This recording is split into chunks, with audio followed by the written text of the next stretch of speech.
Hi, I'm Gordon from Camera Labs, and this is my first looks review of the Canon EOS C50, a hybrid camera aimed primarily at videographers.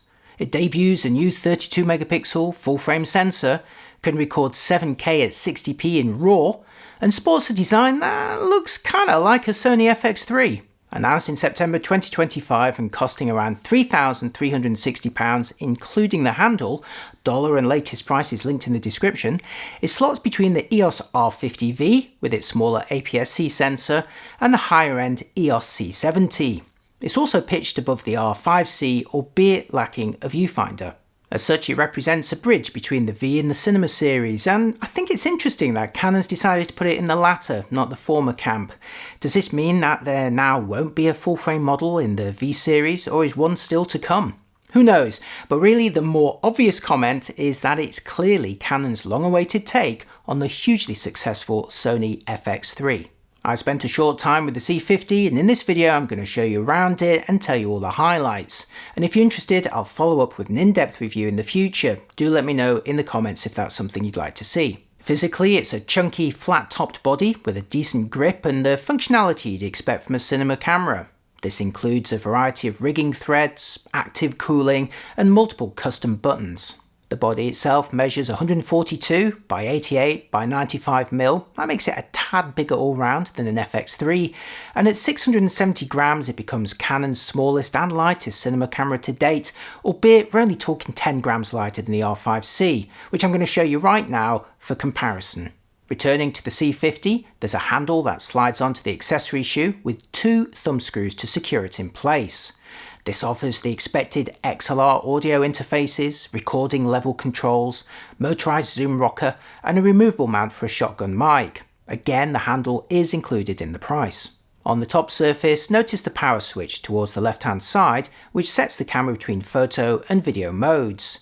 Like the R5C before it, the C50 offers fully separate photo and video user interfaces. Set it to photo and it presents graphics and menus like any EOS photo camera. Set it to video and you'll see completely different graphics and menus from their cinema cameras. Now, this can be a little bit disorientating at first, but at least the interfaces are optimized for each scenario.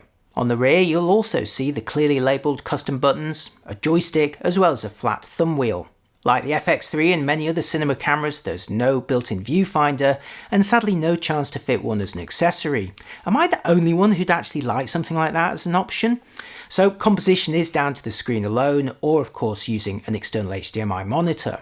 The side-hinged 3-inch screen has 1.62 million dots and can flip out to face you, tilt up or down, or fold back on itself for protection. Note that Sony's latest FX3A has the same screen size, but a more detailed 2.36 million dot panel. On the left side of the body, behind a series of flaps, are the various ports. There's 3.5mm microphone and headphone jacks, a remote terminal, USB-C port, and full-size HDMI. Meanwhile, in the top right corner is a timecode terminal. Note the large vent on the right-hand side behind the screen mechanism.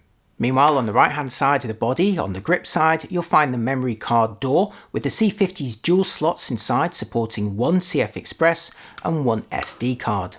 Meanwhile, underneath the body is the battery compartment with the C50 powered by the LP-E6P pack. Note the alignment pin behind the tripod thread. And now to the business side of things. The EOS C50 employs what Canon describes as a brand new full-frame sensor with 32 megapixels. It is not, however, a stacked or partially stacked design, so it does remain to be seen how well it handles rolling shutter, especially compared to the lower resolution Sony FX3, which captures 4K without binning or without the benefit of oversampling. In another major difference to the FX3, the C50 does not include sensor shift IBIS, instead relying on digital compensation and or optical stabilization in a lens. To be fair, no Canon cinema cameras have IBIS, and some videographers actually prefer this approach for situations with, say, a lot of vibration. Think about filming within a car. But it remains an important difference versus the Sony. Note, neither camera has a built-in neutral density filter. In video terms, the C50 can capture 4K up to 120p or 2K up to 180p. 4K up to 60p is oversampled from 7K's worth of data, so should hopefully be nice and sharp, but we'll have to see how this impacts the readout speed. Thanks to the active cooling, long recording times should also be possible. There's a variety of video codecs available, including XF AVC, XF HEVC, and Canon's own RAW format, which unlocks a 7K mode up to 60p. There's also support for C-Log 2 and 3. Under the sensor mode menu, you'll also find cropped Super 16 and 35 modes, as well as full frame and, hallelujah, 3x2 open gate, which records the full height of the sensor for greater flexibility in post. Open gate can be recorded in RAW or XF HEVC-S formats at a choice of bit rates, and I believe it's at a resolution of the full 7K. Meanwhile, a simultaneous crop mode records standard wide footage as well as either a cropped vertical or square version, and you can choose the horizontal position of this crop frame before you start recording. That's quite handy, although these crops are taken from wide footage that's already been cropped a bit vertically, rather than starting with the taller open gate 3x2 frame. Plus, those cropped areas are fixed during recording and they won't follow, say, a face tracked across the frame. Oh, and the camera also supports Frame I/O, Canon's XC, and multi-camera control or content transfer via the app. As for photos, the C50 can take 32 megapixel images and supports electronic bursts up to 40 frames per second with optional pre-burst capabilities. But in the absence of a mechanical shutter, these all employ an electronic shutter only, so again the readout speed is going to be an important factor. And until I get to test a final production sample, that's all I can say for now.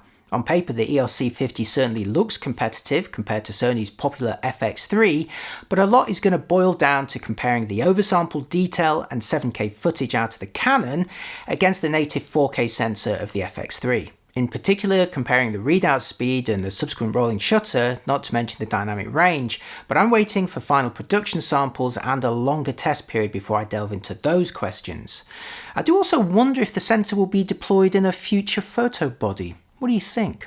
Oh, and if any of you are interested in coffee and visiting the best cafes around the world, do check out my new channel, Gordon Gets Coffee. I think you'll really enjoy it. And that's the end of that advert. So let me know your thoughts and what you'd like to see tested in a follow-up video.